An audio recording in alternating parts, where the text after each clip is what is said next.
चुनावी डेब्यू का ऐलान हुआ तो घर में आरती उतारी गई, वीडियो वायरल है।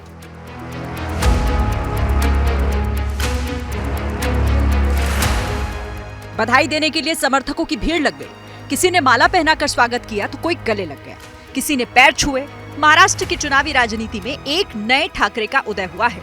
अमित ठाकरे मुंबई की राजनीति में पहले से सक्रिय हैं। पिता राज ठाकरे ने पार्टी की छात्र यूनिट का प्रमुख बना रखा है। नवनिर्माण विद्यार्थी सेना के अध्यक्ष की हैसियत से छात्रों और युवाओं के बीच अपनी अलग पहचान बना चुके हैं।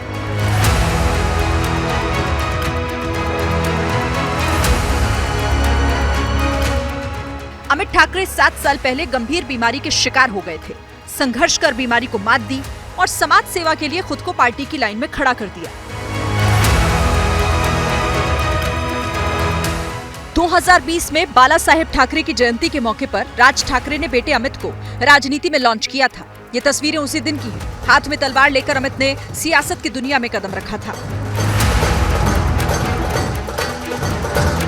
2019 में उद्धव ठाकरे के बेटे आदित्य ठाकरे विधानसभा का चुनाव जीतकर विधायक बने।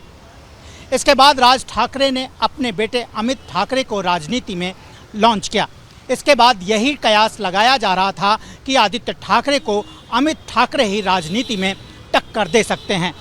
और अब ठाकरे परिवार की तीसरी पीढ़ी के 2 भाई विधानसभा चुनाव में एक दूसरे को टक्कर देने वाले हैं। राज ठाकरे की ही तरह अमित ठाकरे भी खाली समय में स्केच बनाना पसंद करते हैं। अमित ठाकरे की शादी हो चुकी है और पत्नी मिताली के साथ इनकी प्रेम कहानी भी फिल्मी मानी जाती है। 27 जनवरी 2019 को अमित ठाकरे की गर्लफ्रेंड मिताली बोरुडे के साथ शादी हुई। कॉलेज कैंपस में दोनों को प्यार हुआ और फिर सालों के रिलेशन के बाद शादी के बंधन में बंधे। मिताली मुंबई के मशहूर डॉक्टर संजय बोरुडे की बेटी है। गंभीर बीमारी के दिनों में मिताली ने पति का खूब ख्याल रखा था। पिछले साल एक टोल प्लाजा पर जब अमित ठाकरे की गाड़ी रोकी गई तो उनके समर्थकों ने टोल प्लाजा पर बवाल काटा था, जिसकी वजह से अमित विवादों में आए थे। सोशल मीडिया पर यह वीडियो काफी वायरल हुआ था।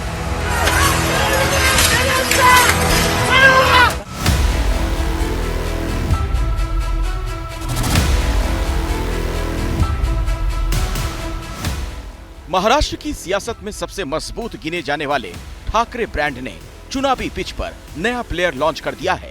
नाम है अमित ठाकरे।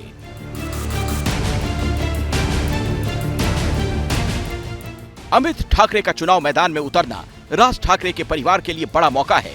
इसीलिए आरती की गई और बड़ों ने विजय श्री का आशीर्वाद दिया।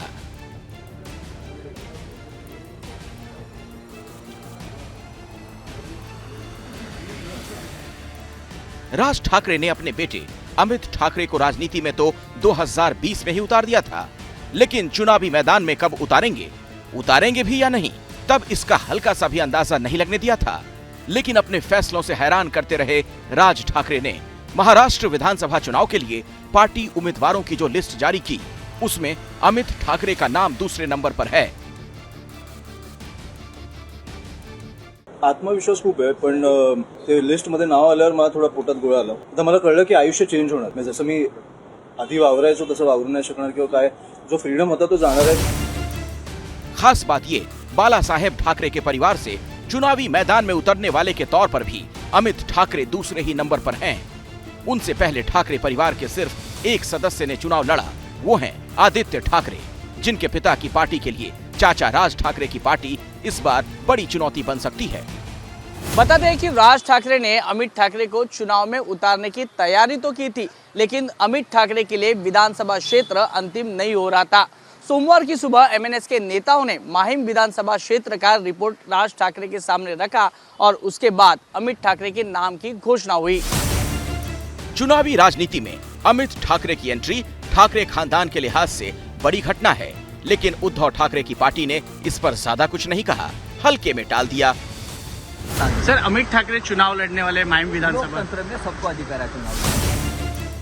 अब सबकी निगाहें इस बात पर हैं कि क्या उद्धव ठाकरे ने माहिम सीट पर अपने भतीजे को वॉकओवर नहीं दिया, और क्या वर्ली विधानसभा सीट पर राज ठाकरे आदित्य के लिए बड़ा दिल दिखाएंगे।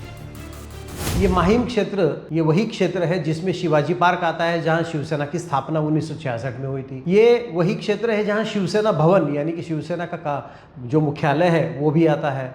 ये वही माहिम है जहां राज ठाकरे को मानने वाले कई वोटर हैं, जहां से राज ठाकरे के उम्मीदवार नितिन सरदेसाई ने भी जीत दर्ज की थी।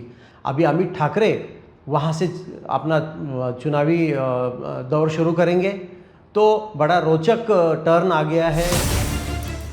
वैसे माहिम सीट पर अमित ठाकरे का असली मुकाबला शिवसेना के सदा सरवणकर से होने वाला है, जिन्होंने ठाकरे ब्रांड को खारिज किया और बाल ठाकरे की कही पुरानी बातों का जिक्र छेड़ दिया। बाला साहब ने जितने भी राजनीति किए, उन्होंने कभी इलेक्शन के लड़े नहीं, और उनका सोच भी यही था ठाकरे फैमिली से कोई इलेक्शन लड़ेगा नहीं। लेकिन उसके बाद आदित्य जी लड़े, उद्धव जी मुख्यमंत्री बने, तो मुझे ऐसा लग रहा है कि अभी अमित जी आ रहे, तो उसमें कोई गलत तो है ही नहीं, लोकशाही है, जिसको भी इलेक्शन लड़ना है लड़ सकते हैं। इसीलिए कुछ भी हो सकता है का इंतजार शायद राज ठाकरे को भी है, क्योंकि चाचा से मतभेद के बाद 2005 में शिवसेना छोड़ने के बाद राज ठाकरे ने 2006 में अपनी पार्टी तो बना ली, लेकिन 18 सालों बाद भी ना तो सत्ता तक पहुंचे, ना पार्टी का प्रभाव मुंबई और नासिक से आगे ले जा सके। अब सवाल बेटे के भविष्य का है, जो राज ठाकरे की पार्टी का भी भविष्य तय कर सकता है। For exclusive and insightful videos, subscribe to our new channel ABP Live Premium.